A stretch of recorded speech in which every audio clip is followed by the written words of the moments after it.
What is going on, everybody? What is going on, the Catch fam? My name is John Dawson, and in today's video, we are hopping into our Week 11 rankings for the tight end position. If you guys do enjoy today's content, be sure to hit that like button on the way in, hit that subscribe button, of course, if you are new to the channel, and please feel free to drop any comments, questions, concerns pertaining to the 2022 fantasy season down below, and I'll get back to you as soon as I possibly can. Without further ado, let's hop into today's video. All right, first overall, we've got Travis Kelce against the Chargers. This is a good matchup for Travis Kelce, who comes in as your tight end 1 on the season, at least 20 fantasy points in his last 2 performances, at least 15 fantasy points every game this year except week 2 where he had 10 fantasy points. He's undoubtedly your tight end 1. He is an absolute positional advantage on a week in,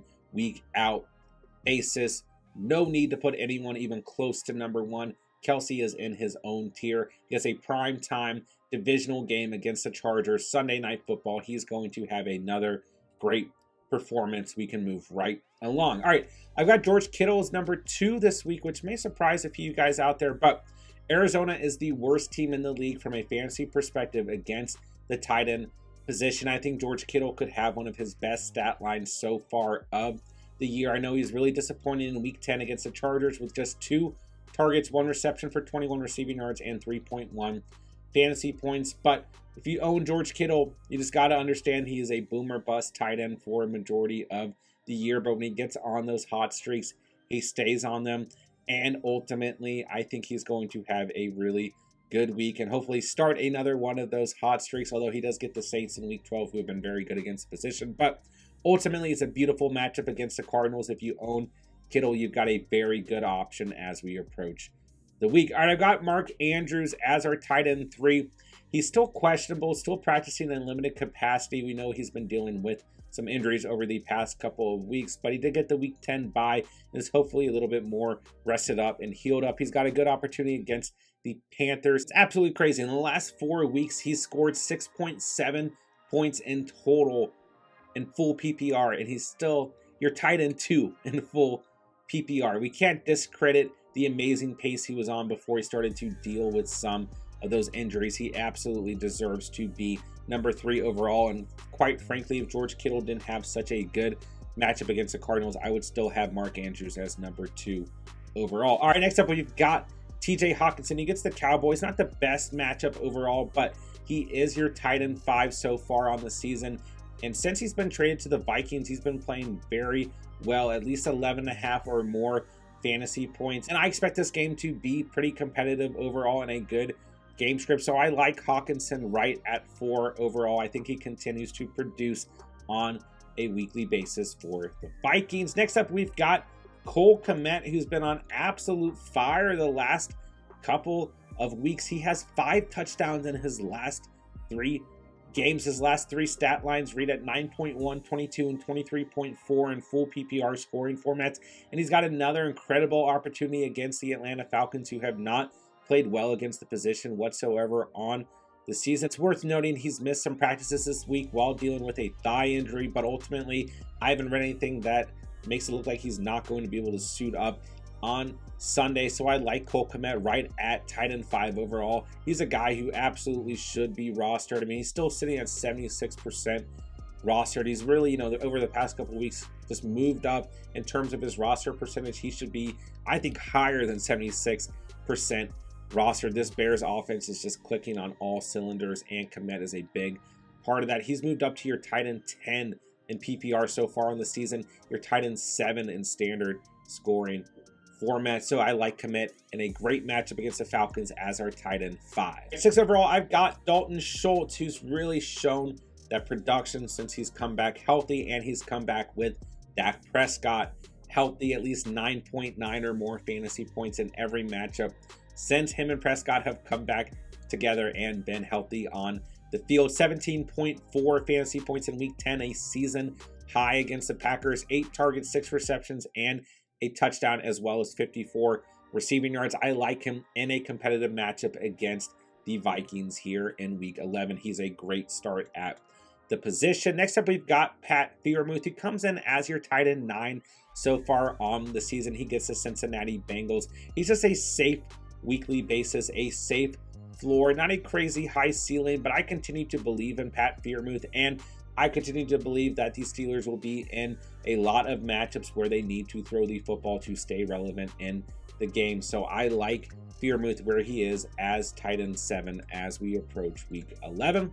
Next up, I've got David Njoku, who is still questionable, still hasn't practiced in full this week, but if he does suit up against the Buffalo Bills, I think he's got a good opportunity. Keep in mind that the weather could heavily impact this rating, so if you own Njoku and you have other options that feel safer, you may want to go with them due to the fact that there could be a lot of snow in this game. But Njoku's missed the last 2 weeks and had a bye week in week 9, so 3 games in a row that he had, or 3 weeks in a row, I should say, he has not played, and he's still your tight end 15 in PPR, so he's still sitting in pretty good rankings. I think he's worth a potential start, but we got to keep in mind what that weather's going to look like. All right, Gerald Everett suffered an injury in week 10 against the Niners. He's been limited this week with a groin injury, but if he's good to go against the Kansas City Chiefs on Sunday Night Football in a good competitive game script, you guys have heard me talk about it all week long. I like Gerald Everett. He's still your tight end 8 in PPR. I won't be surprised if he suits up, if he finishes in front of guys like Njoku or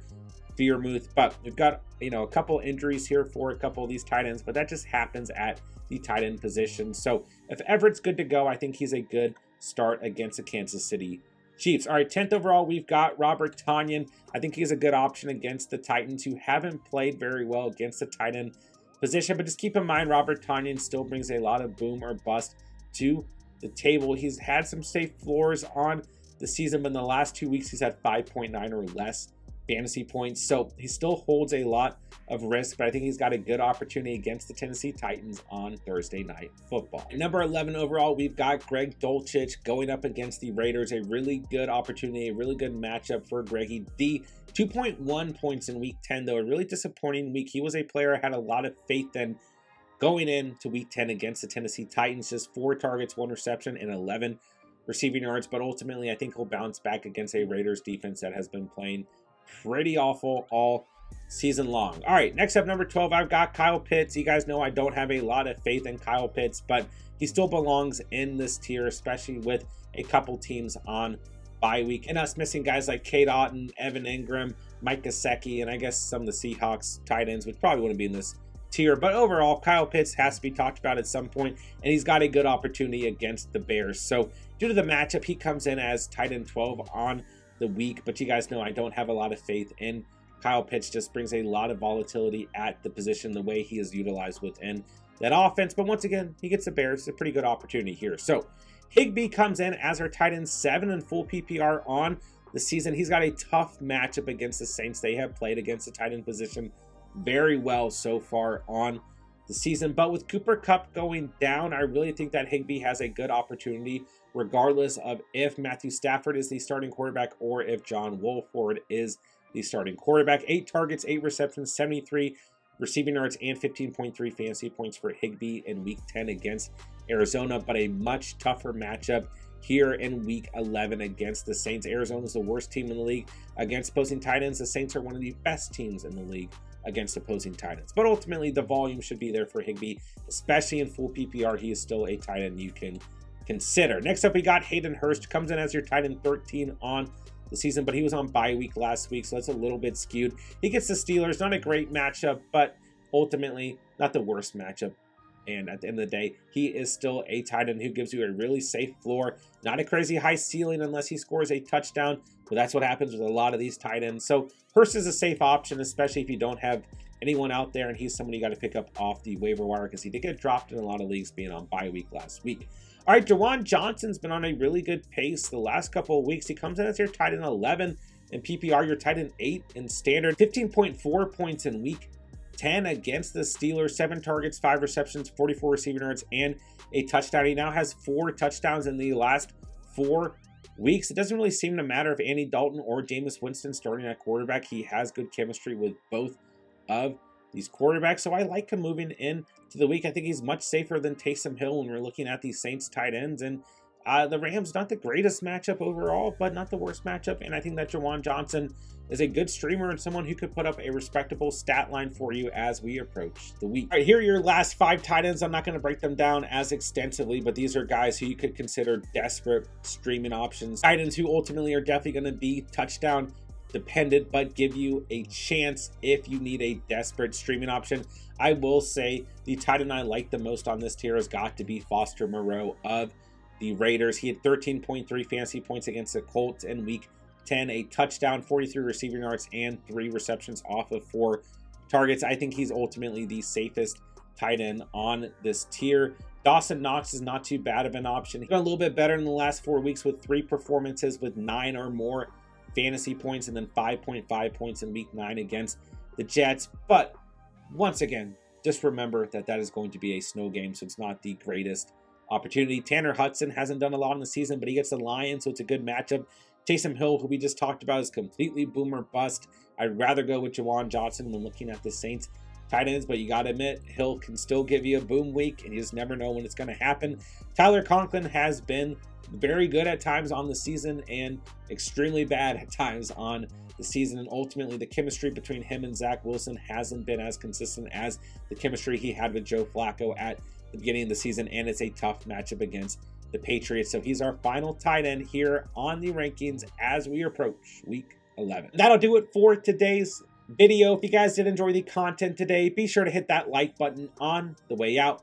Hit that subscribe button, of course, if you are new to the channel, and please feel free to drop any comments, questions, concerns pertaining to the 2022 fantasy football season down below. I'll get back to you as soon as I possibly can. And of course, let me know who is your starting tight end as we approach week 11.